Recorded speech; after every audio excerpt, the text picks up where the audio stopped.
सभी विद्यार्थियों को नमस्कार। अपने क्षेत्रफल टॉपिक पढ़ रहे थे तो नेक्स्ट पार्ट देखिए। अपने क्षेत्रफल में समबाहु त्रिभुज पढ़ लिया था। समद्विबाहु त्रिभुज देखो, समद्विबाहु त्रिभुज अपने को पता है। समद्विबाहु त्रिभुज वो होता है जिसकी दो भुजाएं क्या होती है, बराबर होती है। दो भुजाएं क्या होती है, बराबर। और बराबर भुजाओं के आमने सामने के कोण भी क्या होते हैं, बराबर होते हैं। बराबर भुजाओं के आमने सामने के कोण भी क्या होते हैं, बराबर होते हैं। ये ध्यान रखना है, ठीक है। जैसे ए बी सी त्रिभुज है तो इसमें ए बी बराबर है ए सी के, ये भुजा बराबर है। और भुजा बराबर है तो कोण बी भी बराबर है कोण सी के, ठीक है। दूसरी बात हमने ये भी पढ़ा था कि अगर बराबर भुजाओं के बीच में से कोई माध्यिका खींचे तो सामने वाली भुजा पर 90 डिग्री का क्या बनाती है, कोण। माध्यिका 90 डिग्री का कोण बनाएगी। और माध्यिका आपको पता है सदैव त्रिभुज के क्षेत्रफल को समान दो भागों में क्या करते हैं, विभाजित करते हैं। ये भी हमने पढ़ लिया था, समझ गए। समद्विबाहु त्रिभुज का क्षेत्रफल का सूत्र क्या होता है, b/4 root 4a² minus b² होता है, समझ गए।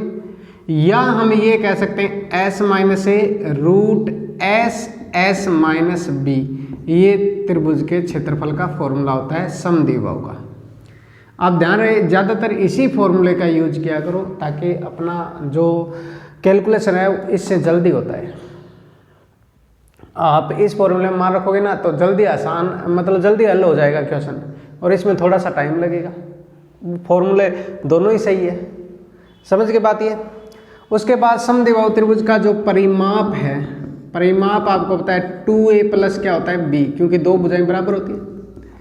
और इसका अर्ध परिमाप क्या होता है, अर्ध परिमाप क्या होता है a प्लस b/2 होता है। अर्ध परिमाप क्या होता है, a प्लस b/2।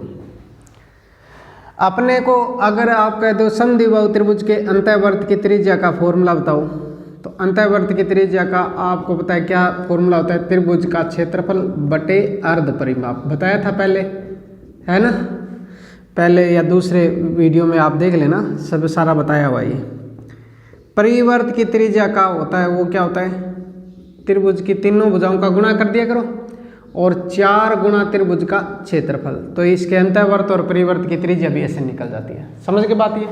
तो ये बात अपने को ध्यान रखनी है, ठीक है। नेक्स्ट देखिए, समद्विबाहु त्रिभुज में देखो ज़्यादातर क्वेश्चन है वो समबाहु त्रिभुज या समकोण त्रिभुज में बनते हैं, ठीक है। उसके बाद देखो विषमबाहु, तो विषमबाहु का फॉर्मूला हमने पहले पढ़ ही लिया है। विषमबाहु में आपको पता है तीनों भुजाएं क्या होती है, अलग अलग होती है। ए बी सी तीनों भुजाएं हैं। एस का मतलब होता है अर्ध परिमाप, आधा परिमाप, यानी परिमाप का मतलब तीनों भुजाओं का योग और आधे परिमाप का मतलब बटे 2, तो एस ही हो गया, ठीक है। क्षेत्रफल निकालना है तो फॉर्मूला क्या रहेगा, s minus a s minus b s minus c। ये ध्यान रखना है। ये त्रिभुज का क्षेत्रफल का फॉर्मूला हो गया विषमबाहु त्रिभुज का।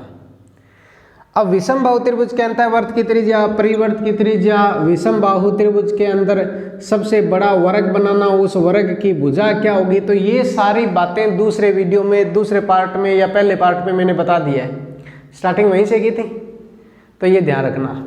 तो विषमबाहु त्रिभुज में और कोई इतनी ज़्यादा लंबी चौड़ी बात नहीं है, ठीक है। अब देखिए समकोण त्रिभुज। समकोण त्रिभुज है, हमें पता है ये समकोण त्रिभुज है ABC।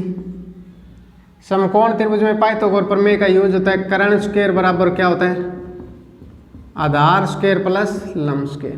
पहली बात तो ये ध्यान रखना। इसके परिवर्त की त्रिज्या क्या होती है, परिवर्त की त्रिज्या होती है कर्ण की आधी। कर्ण का आधा कर दोगे परिवर्त की त्रिज्या आ जाएगी। अंतःवर्त की त्रिज्या निकालनी है समकोण त्रिभुज में, तो लंब प्लस आधार माइनस कर्ण बटे 2। लंब प्लस आधार माइनस कर्ण बटे 2, समझ गए। उसके बाद इसका क्षेत्रफल है, तो क्षेत्रफल का सबको आपको पता ही है क्या होता है, 1/2 आधार गुणा ऊंचाई। 1/2 आधार गुणा ऊंचाई। समकोण त्रिभुज में जो ये परिवर्त की त्रिज्या है ना, इसको आप ये भी कह सकते हो, ये कर्ण पर खींची गई माध्यिका की लंबाई है। कर्ण पर खींची गई माध्यिका की लंबाई भी यही है। अगर कर्ण पर माध्यिका बनाओगे ना तो ये आपको पता है कर्ण को समान दो भागों में विभाजित करेगी और यही तो परिवर्त की त्रिज्या होती है। ठीक है, ये जो मध्य बिंदु होता है इसको परिकेंद्र कहते हैं। क्या कहते हैं? त्रिभुज का परिकेंद्र। कर्ण के मध्य बिंदु को, कर्ण के मध्य बिंदु को, कर्ण के मध्य बिंदु को परिकेंद्र कहते हैं। और ये जो समकोण होता है ना, समकोण शीर्ष होता है, इसको आप कहते हो लंब केंद्र। क्या कहते हो? लंब केंद्र। तो लंब केंद्र और परिकेंद्र के बीच की जो दूरी है ये भी कर्ण बटे 2 के बराबर होती है। लंब केंद्र व परिकेंद्र के बीच की दूरी, के बीच की दूरी, लंब केंद्र व परिकेंद्र के बीच की दूरी, ये बात अपने को ध्यान रखनी है। तो इससे आपके पास ये 2 फॉर्मूले और ध्यान रखने, 2 बातें और ध्यान रखनी है कि कर्ण बटे 2 से आप 3 मान निकाल सकते हो। कर्ण बटे 2 है वो परिवर्त की त्रिज्या है, कर्ण बटे 2 है वो कर्ण पर खींची गई माध्यिका की लंबाई है, और यही लंब केंद्र व परिकेंद्र के बीच की दूरी है। ठीक है, अब देखो नेक्स्ट, अगर कर्ण पर खींचे गए शीर्ष लंब का मान ज्ञात करना हो। ध्यान रखना, शीर्ष लंब माध्यिका का काम नहीं करता यहाँ पे, समझ गए? क्योंकि मैंने आपको बताया था कि जब दोनों भुजाएं बराबर है तो ये खींची गई माध्यिका शीर्ष लंब का काम करता है। लेकिन ये दोनों भुजाएं अगर बराबर है नहीं है, ये दोनों भुजाएं बराबर नहीं है तो ये माध्यिका कभी भी 90 डिग्री का कोण नहीं बनाएगी। इसका मतलब 90 डिग्री वाला अलग है और माध्यिका का मान ये है। अब 90 डिग्री यानी कर्ण पर खींचे गए शीर्ष लंब का मान ज्ञात करना हो। कर्ण पर खींचे गए शीर्ष लंब का मान ज्ञात करना हो तो लंब और आधार का गुणा करके कर्ण का भाग दे दो। लंब और आधार का गुणा करके कर्ण का भाग दे दो, इससे आ जाएगा। लंब और आधार का गुणा करके कर्ण का भाग दे दो, समझ गए? तो ये बात ध्यान रखनी है। और आपको मैंने ये भी बताया था कि समकोण त्रिभुज में बनने वाले सबसे बड़े वर्ग की भुजा ज्ञात करनी है। सबसे बड़े वर्ग की भुजा,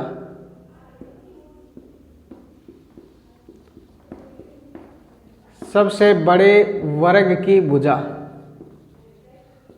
तो आपको क्या ज्ञात करना है? लंब गुणा आधार बटे लंब प्लस आधार। इससे समकोण त्रिभुज में खींचे गए सबसे बड़े वर्ग की भुजा आ जाएगी लंब गुणा आधार बटे लंब प्लस आधार। समझ गए बात ये? तो ये बात अपने को ध्यान रखनी है। ठीक है, तो आपको कैसे लगी क्लास को शेयर जरूर करना और आप कमेंट करके बताना कि कैसे लगी क्लास। दूसरी बात ये कि अपने क्षेत्रफल में त्रिभुज कंप्लीट हो चुका है। कल अपने या अगले वीडियो में वर्त स्टार्ट करेंगे। ठीक है, वर्त कंप्लीट करने के बाद चतुर्भुज स्टार्ट करेंगे, फिर अपना क्षेत्रफल वाला टॉपिक है वो कंप्लीट हो जाएगा। धन्यवाद।